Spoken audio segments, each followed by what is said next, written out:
Tonight we celebrate the new Tomorrowland at Walt Disney World in Florida with a television special that's out of this world. Hello, I'm Michael Eisner, head of the Walt Disney Company. In a top-secret military installation somewhere in the United States, there are those who believe that the government is hiding the remains of an alien spacecraft that mysteriously crashed to Earth. With more and more scientific evidence of alien encounters and UFO sightings, the idea of creatures from another planet might not be as far-fetched as we once thought. In fact, one of you out there could have the next alien encounter. Enjoy tonight's special. I'm going to walk over and see if I can sneak a peek. Maybe not.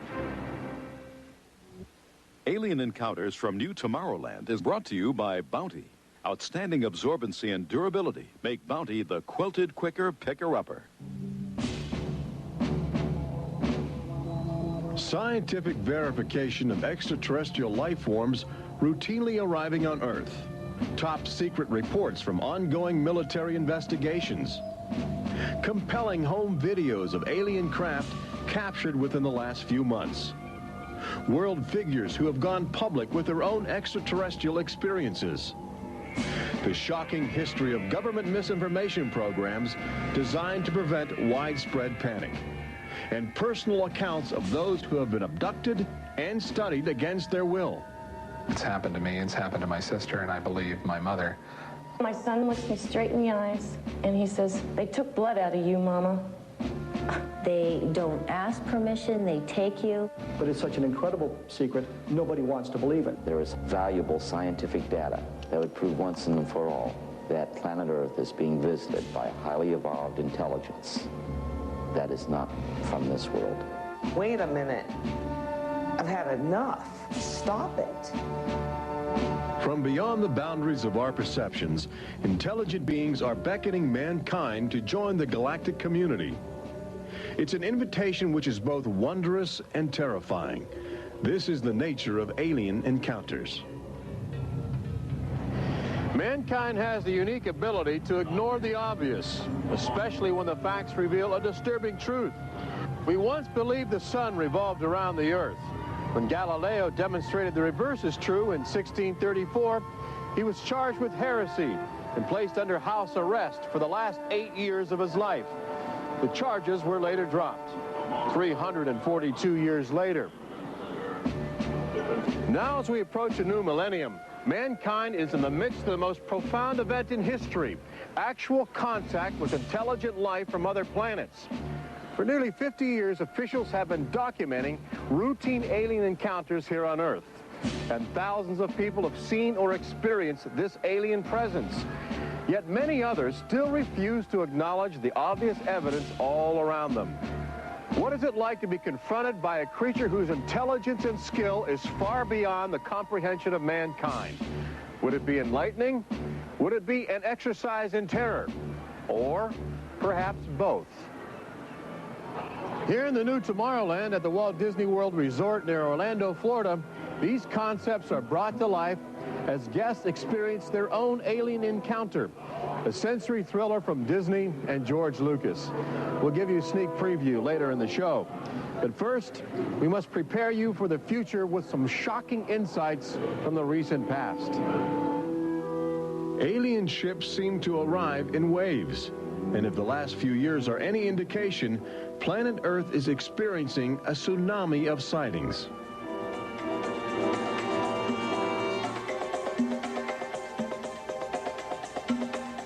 Mexico City, 1992. If you were arriving from outer space, this would be your first stop. It's the world's largest metropolitan area, easy to spot from a distance. Saucers arriving here have an affinity for military helicopters. This one was caught stalking a squadron during a national holiday celebration. Dozens of people videotaped the craft. Millions more just stared in disbelief as it covered 200 square miles of territory in a matter of minutes. Canada, 1991. In a residential area just outside Ottawa, this alien ship was photographed landing in what appears to be a prearranged site. UFO investigators claim the structure of this craft reveals a technology previously undocumented. This sighting is known as the Guardian case, named after the pseudonym of the photographer who wishes to keep his identity secret to avoid harassment from local authorities uncomfortable with the notion of alien intruders. For the last few months of 1994 and lately in 1995, Gulf Breeze, Florida has been ground zero for alien encounters. Especially during the day, extraterrestrial craft have become common ornaments in the uneasy skies. Over those dunes right there. There she is, right there. Oh my God. Residents of Gulf Breeze routinely aim their home video cameras at the horizon. More often than not, they capture an astounding alien display. Look, there it is. Right out there. Looks like an egg on top and an egg on bottom. You would think these alien sightings would be front page news. So why have they received almost no national attention? The answer is simple. For governments determined to maintain their authority, extraterrestrial contact is pure dynamite. There's beings from another planet. We don't know where they come from. We don't know what they're doing here. There's nothing we can do about it. Meet Captain Kevin Randall, retired Air Force intelligence officer, now a top investigator of alien encounters. Anytime a technologically superior civilization comes in contact with a technologically inferior civilization, the technologically inferior civilization ceases to exist. Not necessarily through conquest, not necessarily through invasion, but because the technology changes the underlying social structures of that civilization and it disintegrates. Those fears are reflected in a 1960 federally funded study by the Brookings Institution, which warned that public knowledge of alien life could cause civilization to collapse. So they began a policy of covering up and hiding the information, but they also began a policy of ridiculing, so that people who really see something are afraid to come forward. This isn't right to do the ridicule. I mean, a lot of people suffer. Retired Army officer Clifford Stone certainly suffered after he began private research into the UFO phenomena while still in the service. Well, I was given a lawful order while I was in the military to back off. I refused that lawful order. That resulted in me having to go to be psychoanalyzed, which kind of backfired on my command. But I was actually given a lawful order not to write to members of Congress without first getting it approved through my command, and not to talk to members of the media. Of course, I went out and violated all those directives simply because I felt they had no right, that I had a right. He also has determination. This collection of classified government documents represents years of determined effort by Stone to open the UFO files and offer fresh leads to investigators on the trail of the truth. It is not surprising that this book is making top military officials very uncomfortable. I think that some of the underlying concerns they have is the impact it will have on society as a whole if the information is ever released. Then why have aliens chosen to visit our small blue planet, hidden on the distant fringes of an insignificant star cluster? Well, we invited them here. When we return, what is attracting alien visitors to planet Earth?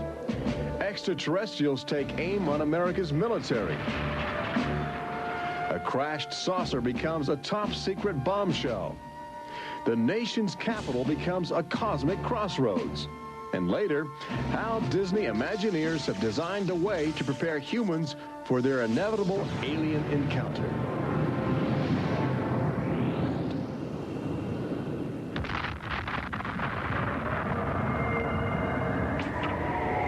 And I looked, and behold, a whirlwind came out of the north, and a fire enfolding itself, and the brightness was about it.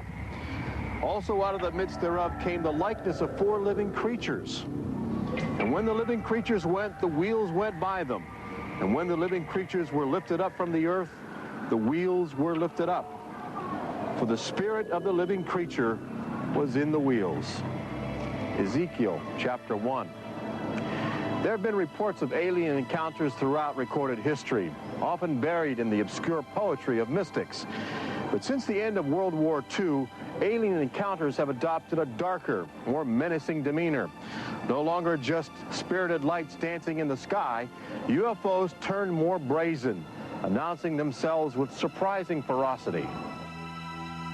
Most alien activity on Earth in this century seems to have been sparked by the single most profound technological achievement in human history.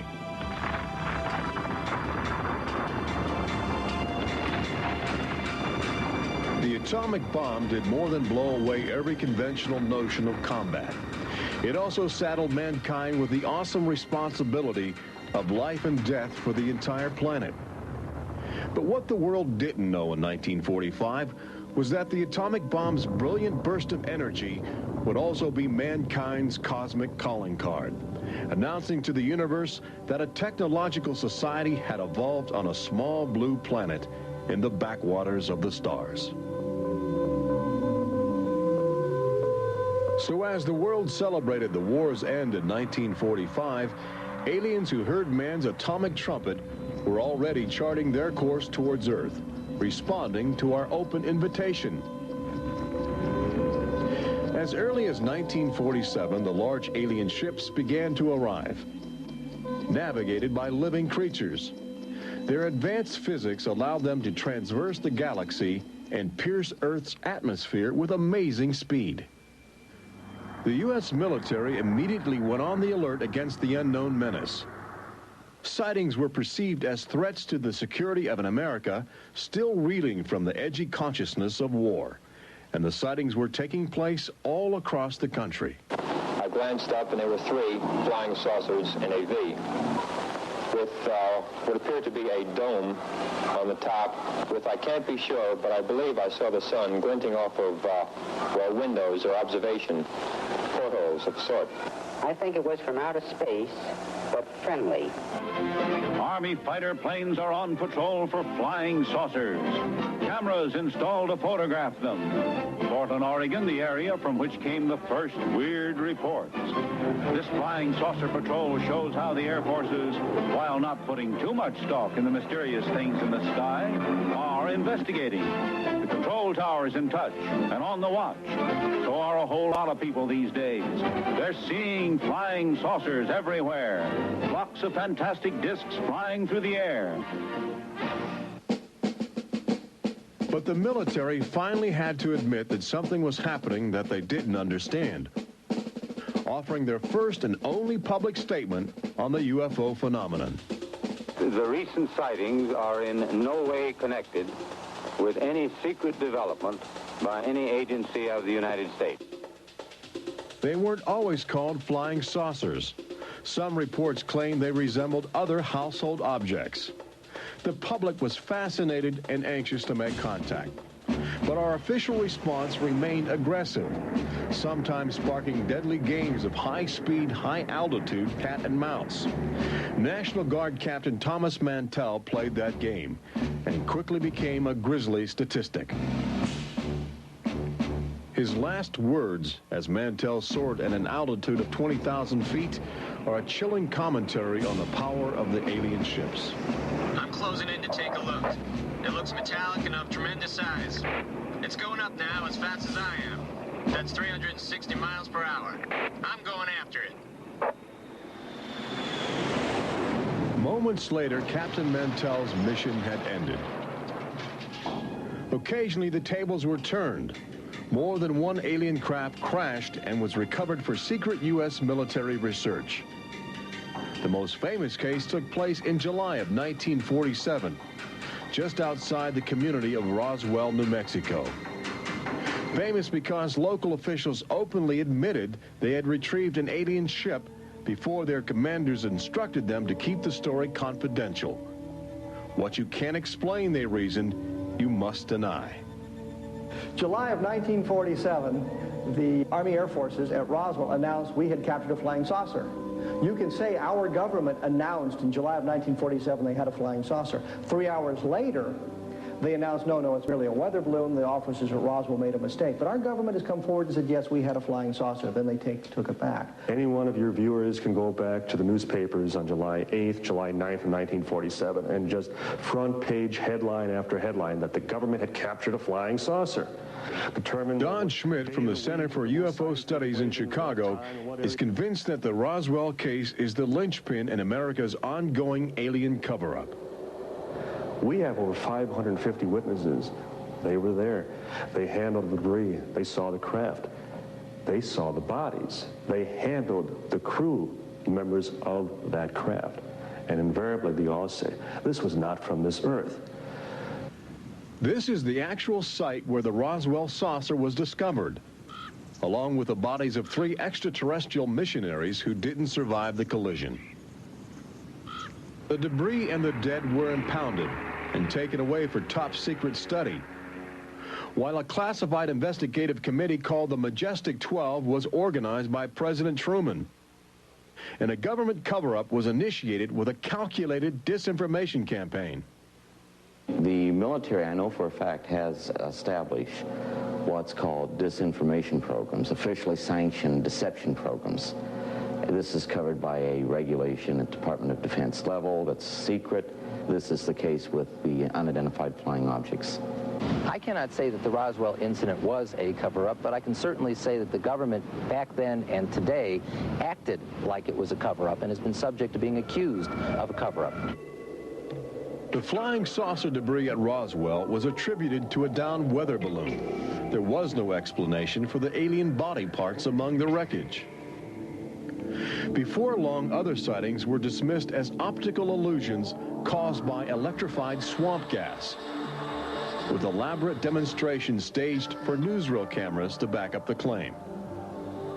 But while the Pentagon refused to publicly admit aliens had arrived on Earth, their top-secret internal memos told a different story, even detailing the various ships and the creatures they had autopsied. Meanwhile, the American people fell in love with flying saucers, sensing something playful in their alien design. Before long, even the military seemed to fall under the trance of the UFOs. Government inventors began to mimic what they were seeing in the sky, in a strategy to stumble upon the secrets of advanced alien technology. These rare films chronicle those primitive efforts. At a symposium conducted by Princeton University, weird and wonderful flying machines developed for the Army go through their paces. The flying scooter, for instance, with only a 7-horsepower motor. Or this flying what have you. Just count your fingers after starting the fans.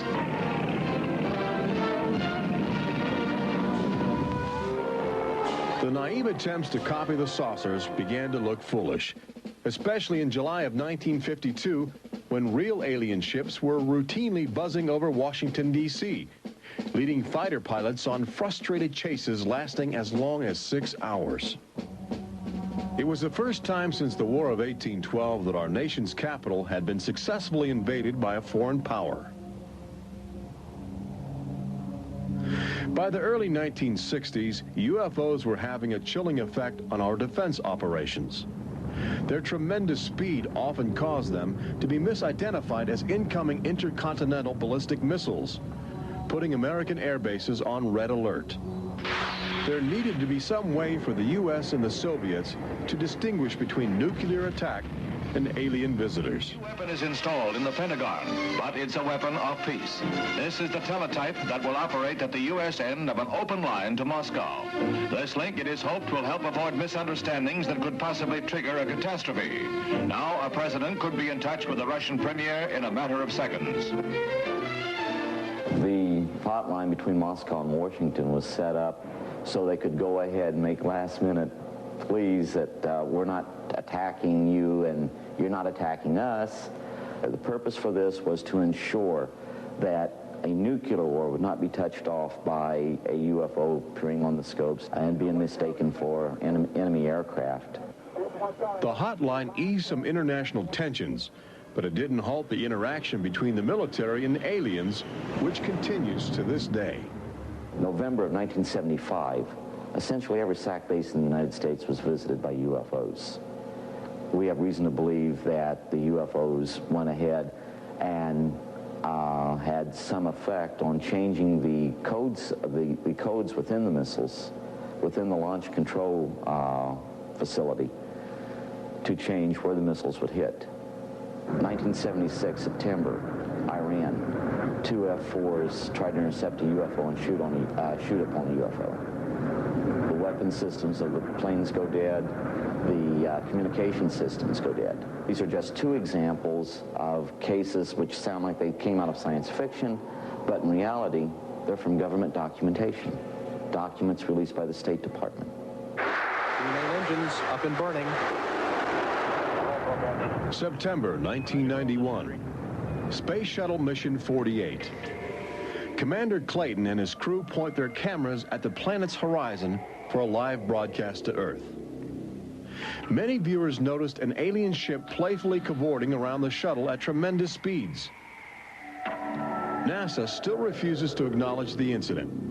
But since that time, the space agency no longer allows public access to live unscrambled television signals from shuttle missions. Currently in 1995, the Federal Emergency Management Agency trains personnel with a manual that suggests techniques in communicating with extraterrestrials encountered in the line of duty. This document is in marked contrast to a federal law passed by Congress in 1969, which makes it illegal for any American to have contact with an extraterrestrial, punishable by a $5,000 fine and a year in jail. Ironically, both documents were composed by a government which refuses to publicly admit that there is intelligent life on other planets. Indications are that government, military, and scientific leaders will soon release nearly a half-century of official documentation of ongoing alien encounters on Earth. Perhaps they feel it would be too embarrassing not to reveal the truth before the truth reveals itself. But these FBI files acquired through the Freedom of Information Act outline nearly 50 years of UFO reports investigated by federal agents all across America. Overwhelming evidence that something sinister is at work. But look carefully. The torn pages, the ragged copies, the large areas blacked out in an effort to keep secrets locked away. If we are keeping information, which I am certain we are, from the American public on unidentified flying objects, then we're wrong. Government has an obligation to the people to tell the truth. No matter what that truth might be, the people have a right to know that planet Earth is being visited by a highly evolved intelligence that is not from this world.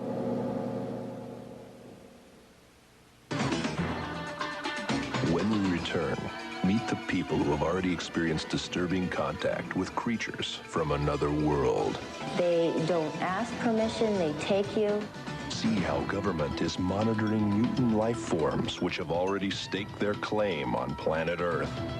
And join Robert Urich on the fringes of the future in Walt Disney World's Magic Kingdom as Disney Imagineers prepare the public for their inevitable alien encounter. Encounters from New Tomorrowland.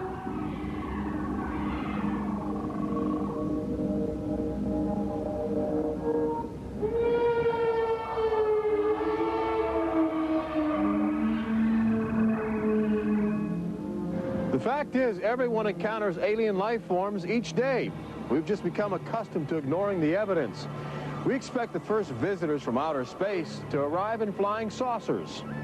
But there are new scientific suggestions that the microbiotic organisms, which routinely invade human bodies in the form of viral disease, may have extraterrestrial connections. These minute alien life forms may very well be the advanced invasion force, leading the way to test Earth's environment for more complex and determined creatures.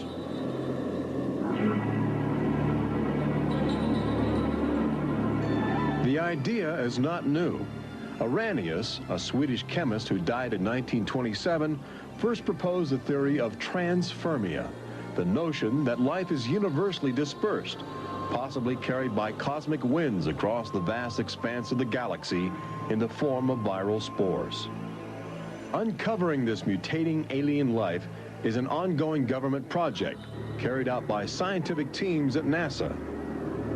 They begin by collecting meteors which have landed on the barren landscape of Antarctica. Here, low temperatures preserve the alien life clinging to 4 billion-year-old cosmic debris.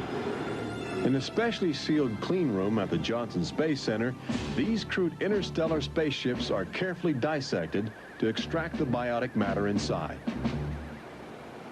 Amino acids, a kaleidoscope of organic compounds, and the chemical catalysts of life are analyzed with sophisticated gas chromographs and mass spectrometers. Life is plentiful in the universe and eerily tenacious. Lately, scientists have found extraordinary numbers of unknown organisms which have gained a biological foothold where we once thought survival would be impossible. They grow in deadly ammonia gas. They are resistant to ultraviolet radiation. They thrive inside the radioactive cooling systems of nuclear power plants. And they can even survive the vacuum of space, reanimating themselves when air and water become available. Riding inside the stone cocoon of a meteor, life can travel virtually anywhere, and a good deal of it lands on planet Earth. But just as we explore the genetic package of alien life, visitors from space are routinely examining human specimens, abducting men, women, and children in order to conduct disturbing biological experiments. Very, very few people who've had the experience are willing to talk about it publicly. There is such a kind of ridicule factor. Bud Hopkins, researcher and author of the best-selling book Intruders, is America's leading investigator into the alien abduction phenomenon and largely responsible for bringing the astonishing situation to the nation's attention. The most important thing about this, I think, in studying it, is to realize that there are very distinct patterns. This is not just a box full of crazy experiences which are mutually contradictory. The patterns start this way. People are abducted first in childhood. When I go back into my memory, I don't know a day without them. And they are then re-abducted over many, many, many years. When I saw this light on the freeway, my first reaction was, oh my God, not again. I grabbed the side of my bed like, no, you're not gonna get away with this. You're not gonna get away with it this time. Then I feel lifted off of the bed, and the next thing that I remember is being on a table or a bench and these beings surrounding me. Samples are taken from the skin, and there are very distinct scars that result from these biopsies, whatever we want to call them. I have a scar on my hand. It seems to be a triangle shape that's a half an inch by half an inch if you were to measure it. They were just red and blistery and kind of in a large equilateral triangle on each foot. The basic, most common mark is what we call a scoop mark. It's a circular depression, as if the aliens have used a little tool and removed a layer of cells. On my upper left inner thigh, I have two marks. There's a series of two. They're about 1/8 of an inch deep and about 1/4 inch in diameter that people call scoop marks, for lack of a better term. Often an object is inserted in the nostril or behind the eyeball or in the ear, which we believe to be implants. On my shin, between my ankle and my knee, were two puncture marks. In fact, I hesitate to call them that because they were larger and deeper. They were like two holes drilled vertically along my shin into my leg, and that frightened me deeply because I have no idea how those got there. I could only speculate as to why they were doing that, although I do know that, bone marrow contains genetic material, blood. They're interested in who you are genetically. They seem to be desperate for our genetic material, our DNA, our particular genetic makeup, as if they have reached some point of, let's say, some point of no return in their evolutionary development, and they need to revivify themselves through something they can get from us, a more primitive and perhaps more robust species. People generally describe one particular type of figure as the basic alien type, which is a small figure, 3.5 to 4.5 feet tall, huge head, huge black eyes, hairless, grayish-white skin, just a tiny slit for a mouth that doesn't move, and so forth. I'd say that accounts for about 85% of the descriptions. There's some that are very, they talk about the reptilian being like sexually aggressive, and then there's some that look like praying mantis that are very mean and very violent. It is a violation of your body. It's a violation of your space. They don't ask permission. They take you. On this earth, when you are raped, when you are mugged, even if you don't see that person that is doing you bodily harm, you have somewhere to go. You can go to the police and at least give a report whether they do something or not.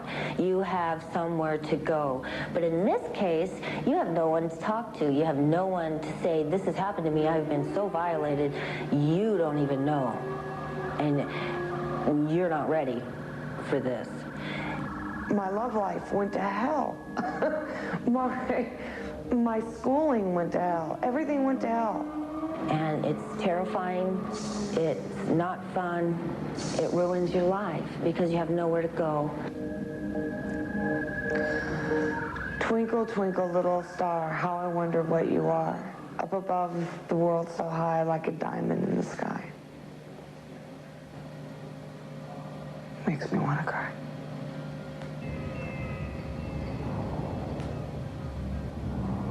Part of the trauma involved in this is our government telling us that these objects don't exist. And I seem, and other members of my family, and other people seem to have these experiences. It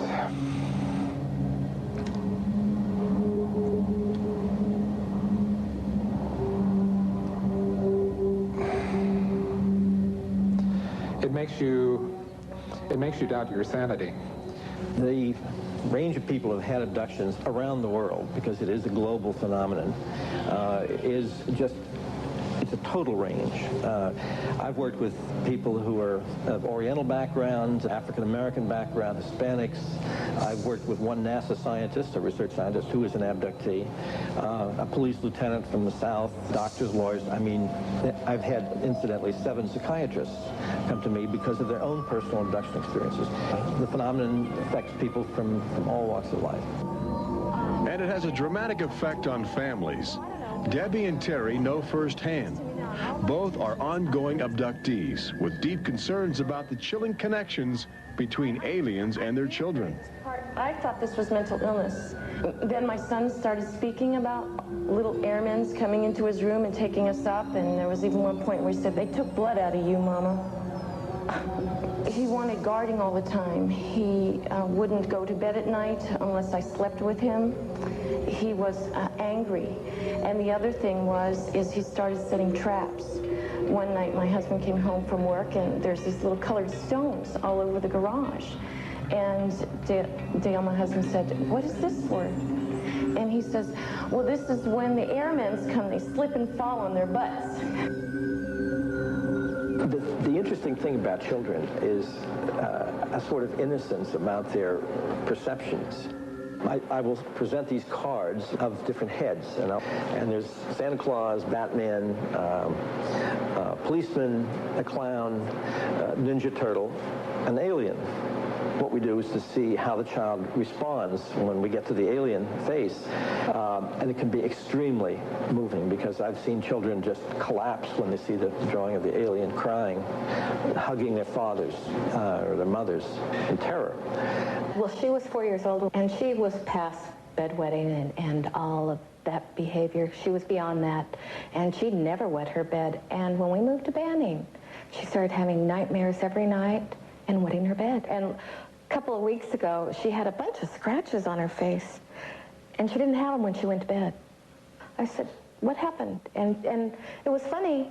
The only thing I could get out of her was that she asked me, do aliens hurt you? And I went, what? And a woman told me, for instance, that her little girl, when she was first able to talk, would tell her about these nightmares of what she called the bugs coming in the room. And they were big bugs with big eyes. And again, there were some physical marks, all the surrounding evidence suggesting abductions. At one point, the mother, a few years later, was getting out of the car with her daughter at a shopping mall, and the Goodyear blimp was coming over. And the little child said, Mommy, look, don't you remember when you and I were up in that thing with the bugs? The last time I had a session, in that session I actually saw Lexi being escorted by two small grays. And it was very upsetting to me. I could not handle the fact that my daughter was being subjected to something that I had no control over. And when I think you have no control over something, that you're so helpless, it's like your child's drowning or something, and you can't save them. I feel like I'm going to go crazy because there isn't anything I could do for my son. I know.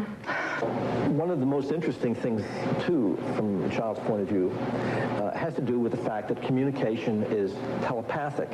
One little boy drew on some drawings he'd made for me of the aliens. He put on the side of the head, each alien head, a gigantic ear, just one. And his mother said, what's that? And he said, well, Mommy, I know they don't have ears, but I put that there because, you know, they can hear everything you're thinking. When we return, Robert Urich takes you to the new Tomorrowland in Walt Disney World's Magic Kingdom, where Disney Imagineers are creating extra terror, estrial excitement, preparing the public for cosmic contact with a virtual alien encounter.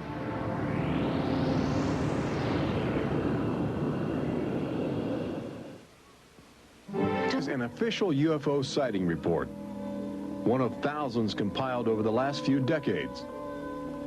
This particular report from October 1969 was filled out by Jimmy Carter. He was still governor of Georgia at the time. He witnessed a luminous object suspended in a twilight sky. Later, when he assumed the office of President of the United States, his staff attempted to explore the availability of official investigations into alien contact. As this internal government memo illustrates, there are some security secrets outside the jurisdiction of the White House. We investigated lights in the sky for over 20 years. We didn't get anywhere. We have over 100,000 cases from over 160 countries in our files at the Center for UFO Studies in Chicago. When you actually take the time to look at the official record, look at the classified, disclosed documents on the phenomena, and I'll guarantee you'll walk away saying, why weren't we told about this? And why were we told something else altogether? We've all been indoctrinated to have this knee-jerk response just to that term, UFO. We have to ask ourselves, who started it? And isn't it about time we go out and find out for ourselves? Every year, NASA routinely propels about 24 astronauts into a low Earth orbit aboard the space shuttle, a loud, lumbering, somewhat primitive rocket ship.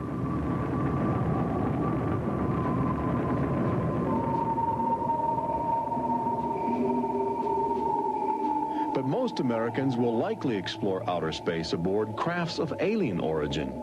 Statistics indicate a greater probability that you will experience extraterrestrial contact in the next 5 years than the chances that you will win a state lottery. But how do you prepare for such an extraordinary event? Here in the new Tomorrowland at Disney World, scientists and Disney engineers have brought to life a possible scenario that helps acclimate the public to their inevitable alien encounter. Welcome to the new Tomorrowland Convention Center in the Magic Kingdom, where humans can enjoy their first taste of the future, as well as advanced extraterrestrial technology, and begin to understand the disturbing facets of alien intelligence. Access Technologies, an interplanetary manufacturing and marketing conglomerate, is one of the first alien firms to take advantage of this showcase facility in new Tomorrowland, introducing humans to technology which promises to seize the future. Today, guests are exploring the concept of teleportation, the ability to transmit solid matter or living creatures across the endless void of space. Inside this chamber, at the extraterrestrial alien encounter attraction, cosmic representatives will demonstrate the secrets of a brave new world. Utilizing the ominous device, two very different life forms will make contact via the teleportation process. Unfortunately, high technology can backfire if operated by careless hands. As the seat restraints lock into place and the power generators are activated by anxious extraterrestrials, these happy humans are about to discover a disturbing truth. When science fiction becomes science fact, the results could be terrifying.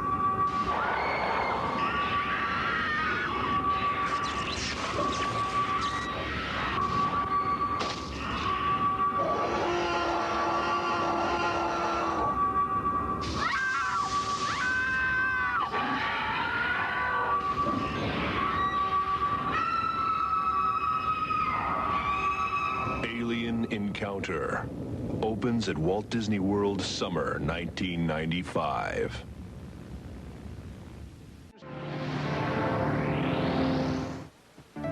Planet Earth has always been a laboratory for alien life forms which can drop in from space or slowly mutate into bizarre fleshy organisms at our feet. Understanding the nature of these strange creatures from above and below is the greatest challenge of our age. We now know that our future, indeed the future of Earth itself, rests in the balance of the solid and the ethereal, of common sense and the irrational, and our relationship with